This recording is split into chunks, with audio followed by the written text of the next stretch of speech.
Noite. Eu estou com a palavra de Deus aberta no Evangelho de São Lucas, capítulo 8, do versículo 40 em diante, que diz assim, acompanhe na sua Bíblia. E aconteceu que, quando voltou Jesus, a multidão o recebeu, porque todos o estavam esperando. E eis que chegou um varão, de nome Jairo, que era príncipe da sinagoga, e prostrando-se aos pés de Jesus, rogava-lhe que entrasse em sua casa, porque tinha uma filha única, quase de 12 anos, que estava à morte.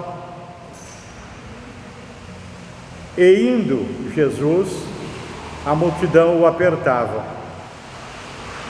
Uma mulher que tinha um fluxo de sangue havia 12 anos e gastara com os médicos todos os seus haveres e por nenhum pudera ser curada.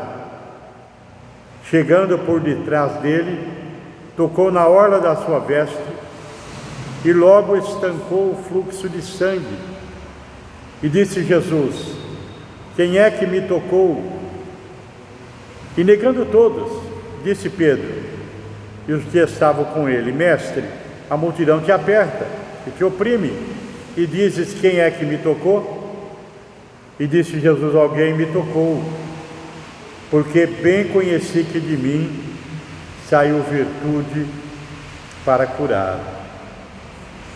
Que o Senhor abençoe a leitura da sua palavra. Amados, nessa noite de sexta-feira,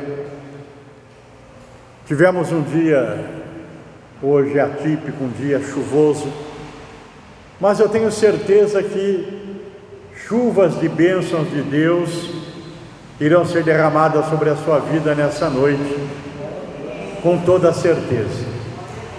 O importante é que aquele que tem ouvido para ouvir, ouça o que o Espírito diz, porque eu falo aos seus ouvidos, mas o Espírito de Deus fala aos ouvidos do coração, aos ouvidos da alma.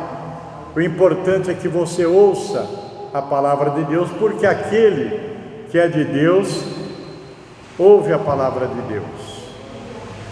Quando nós folheamos as Escrituras, nós nos deparamos com muitos milagres que Jesus realizou, muitas maravilhas que Jesus fez, mas eu posso afirmar que nenhum desses milagres supera o que Jesus fez por nós lá no Calvário,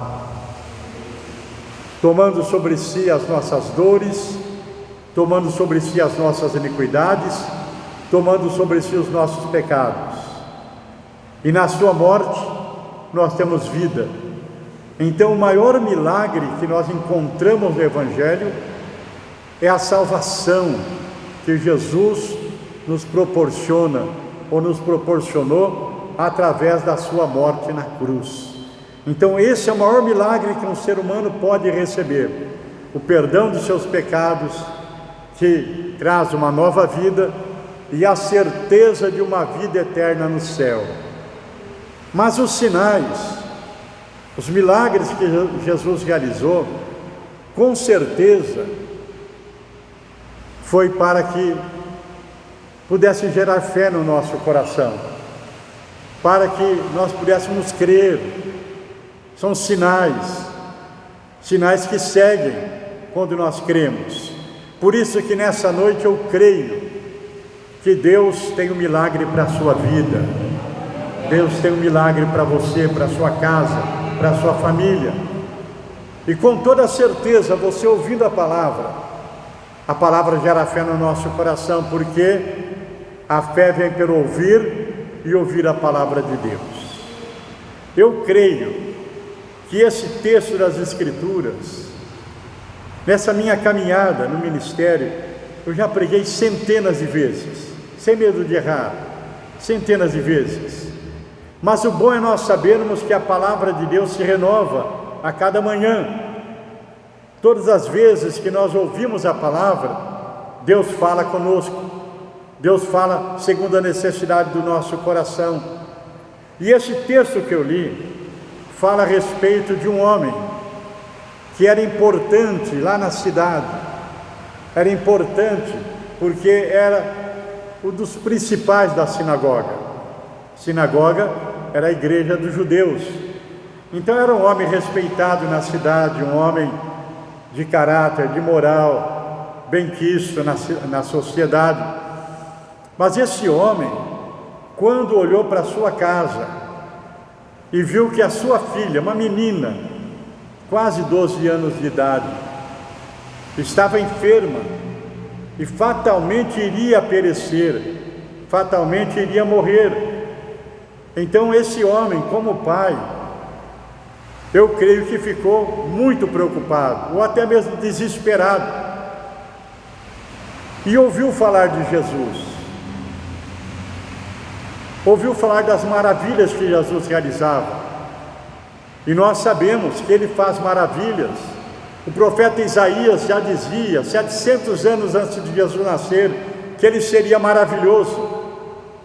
Então esse Jesus sempre fez, sempre fará maravilhas na vida daquele que crê. Então esse homem procurou Jesus. Agora, quando nós falamos que esse príncipe da sinagoga procurou Jesus, nós temos que observar que esse homem correu um risco tremendo, porque muitos chamavam Jesus de enganador, de falso profeta, que ele fazia milagres pelo poder do diabo.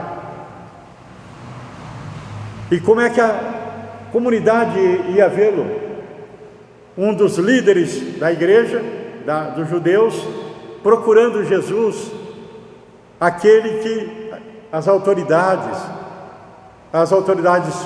religiosas criticavam, perseguiam. Ele não ligou para nada disso, ele esqueceu de tudo isso. O importante era a sua filha, era a sua casa, era a sua família. E todos nós devemos sempre ter isso em mente.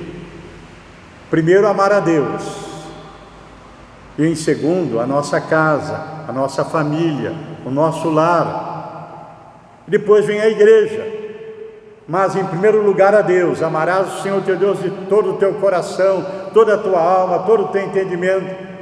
Mas também, em segundo lugar, a sua família, a sua casa, seus filhos, esposo, esposa, pai, mãe. Então esse homem se preocupou com a sua filha, com a sua casa, e ele foi então procurar Jesus. Mas esse homem se despiu de toda arrogância, de todo orgulho. Era importante, era respeitado, era o líder lá da igreja dos judeus, da sinagoga. Mas quando ele chega diante de Jesus, ele reconhece que estava diante do Senhor, que Jesus era Deus, e ele se inclina, se ajoelha diante de Jesus e fala: Senhor, tem misericórdia, tem compaixão, a minha filha está miseravelmente enferma em casa, e eu peço que o Senhor venha comigo à minha casa e coloque a mão sobre a minha filha para que ela possa sarar, para que ela possa viver. Então, um homem que ocupava uma certa importância na cidade, ele vem e reconhece Jesus e se humilha. Aí começa o segredo da bênção na vida de uma pessoa, porque a pessoa arrogante, orgulhosa, não alcança nada de Deus. A Bíblia fala que Deus, ele se agrada de um coração quebrantado e contrito. Humilhai-vos perante a poderosa mão de Deus, para que no tempo oportuno ele te exalte. Deus, ele não se agrada dos arrogantes, mas Deus dá graça aos humildes. Então aquele que se humilha, ele é exaltado. E ao se humilhar, ele estava reconhecendo que Jesus é Deus. Ele sabia: eu sou um homem, sou um pecador, sou cheio de falha, Eu preciso da misericórdia de Deus. E é isso que nós precisamos aprender, a se humilhar na presença de Deus, não ter um coração arrogante, soberbo, mas ter um coração humilde, chegar diante dele e falar: Senhor, eu preciso, tem misericórdia de mim, Senhor, abençoa, cura, liberta, salva no meu lar, faz maravilhas, Senhor, na minha família, pela sua misericórdia. E esse homem se levanta, e Jesus ia com ele, a multidão estava apertando, e foi nessa hora que chega uma mulher também, que há 12 anos sofria com o fluxo sanguíneo, com a hemorragia, e essa mulher pôs no seu coração um alvo: se eu tocar nas vestes de Jesus, se eu tocar nas vestes desse homem, eu sei que eu vou ficar curado. Ele é poderoso, e é isso que nós precisamos saber, que esse Jesus é poderoso, e todo aquele que o invoca, todo aquele que o busca, todo aquele que bate na porta, a porta se abre, ele ouve, ele opera. E aí então, essa mulher disse: eu vou tocar nele. E mesmo fraca, porque vamos imaginar uma pessoa sofrendo com a hemorragia há 12 anos, devia estar ali numa situação terrível, a sua saúde já bem debilitada. A Bíblia fala que ela gastou todas as suas posses e não tinha mais nada. Consequentemente também, ela estava sozinha, não tinha nenhum amigo. E normalmente é isso, né? Aqueles falsos amigos desaparecem, aqueles que nós pensamos que são amigos, na hora da dor, na hora da necessidade, sempre desaparecem. Ela estava sozinha, e ela entra no meio da multidão. Mas vamos pensar, uma mulher com fluxo de sangue era considerada uma mulher que estava no estado de imundícia, pela lei dos judeus. Ela podia ser apedrejada, podia ser morta, pela sua situação. Mas ela não se preocupou: vou tocar nele. A fé a moveu, a fé a levou a procurar Jesus. E ela foi, entrou pela multidão, no meio da multidão, e se aproximou e tocou em Jesus. Olha que coisa! Quando Jesus pergunta quem me tocou, ninguém deu muita atenção, porque todos estavam ali tocando. Aí o próprio apóstolo Pedro fala: Senhor, não dá para saber, todos estão tocando no Senhor. Mas só que aquela mulher tocou em Jesus de uma forma diferente. Ela tocou em Jesus com o coração cheio de fé. Não adianta a pessoa falar de Jesus só com os lábios, mas o coração estar longe. Por isso que a Bíblia fala: esse povo me invoca com os lábios, mas o coração está longe de mim. O caso daquela mulher foi diferente. Ela tocou em Jesus primeiro com seu coração: se eu tocar nele, eu vou ficar curado. E ela foi nessa fé e tocou em Jesus. E quando tocou, a virtude do Senhor passou sobre ela. Gente, aí está a diferença de orar e rezar. Muitas vezes são vãs repetições, mas a oração é aquilo que sai do fundo da alma. A oração é aquilo que vem do fundo do coração, é aquilo que exprime o nosso sentimento, nosso desejo de ser abençoado. E eu espero que o coração de cada um de vocês nessa noite também esteja cheio desse desejo de tocar na pessoa bendita de Jesus, de tocar nele com fé, porque quando isso acontece, o milagre de Deus acontece na nossa vida. E essa mulher ouve Jesus falar: quem tocou em mim? E ela sabia: eu toquei nele com fé, Senhor, fui eu. E Jesus se agrada da fé daquela mulher. Grande é a tua fé, mulher. Jesus se agrada quando ele encontra a fé no nosso coração. Vá em paz, a tua fé te salvou. Olha o poder da fé. Não só curou aquela mulher, mas aquele ato de tocar em Jesus com fé trouxe mudança na vida dela e trouxe salvação na vida dela, porque Jesus, ele cura o enfermo. mas Ele também cura a alma, Ele salva o pecador. E aquela mulher com certeza passou a crer em Jesus, não só como um médico que a curou, como aquele que fez um milagre na vida dela, mas ela passou a crer que Ele era o Filho de Deus, o Salvador. Por isso Jesus disse: a tua fé te salvou. E é a fé que traz essa certeza de salvação para cada um de nós. O milagre aconteceu, o povo feliz, a mulher, imagino, em lágrimas de felicidade por ter recebido um milagre tão grande, a cura e a salvação. Aí chega alguém para Jairo: Jairo, não importunes mais o mestre, não tem mais jeito para sua filha, deixa Jesus aí, a tua filha morreu. Eu sempre gosto de falar isso. Imagino que quando Jairo recebe aquela notícia, ao ver o milagre daquela mulher hemorrágica, o coração dele estava cheio de fé. Mas alguém chega e fala: não tem mais jeito, sua filha morreu, não importune mais o mestre. Imagino que o mundo desabou debaixo dos pés de Jairo. Mas o Senhor, que é o socorro bem presente na angústia, disse: Jairo, não temas, crê somente. Olha o que o Senhor fala. Não importa a notícia, não importa o problema, não importa a dificuldade que você está passando, a enfermidade que você está vivendo, os problemas que estão ao redor de sua vida. Jesus disse: não temas. Primeiro, não temer, crê somente, e a tua filha viverá. Eu irei contigo à tua casa, vou impor a mão sobre ela e ela vai viver. E Jairo tomou posse daquela palavra. Sabe, gente, tomar posse da palavra. Quando você começa um propósito, como Jairo procurou Jesus, Jesus estava indo com ele. Aí alguém vem para tentar desanimar. Normalmente o diabo faz isso. Mas não adianta, não tem solução. Não vai na igreja não, Deus está em todo lugar. Não, meu irmão, Deus se manifesta num culto como esse, numa noite como essa, ouvindo a palavra.